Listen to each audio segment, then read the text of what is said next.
Hello guys, in this video I am going to show you where you can find the different courses in the Coursera application.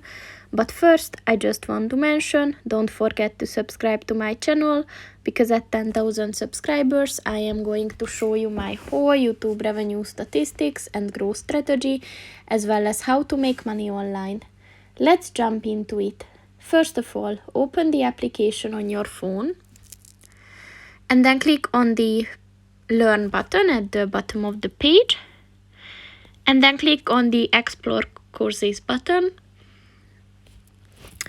And as you can see, you can browse through topics, or you can find the most popular certificates. So if you're interested in arts and humanities, then just click on that.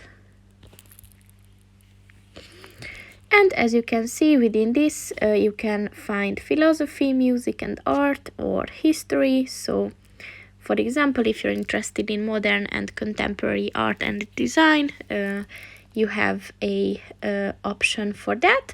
And if you click on the button, then you will be able to see a very detailed description on this course, some reviews.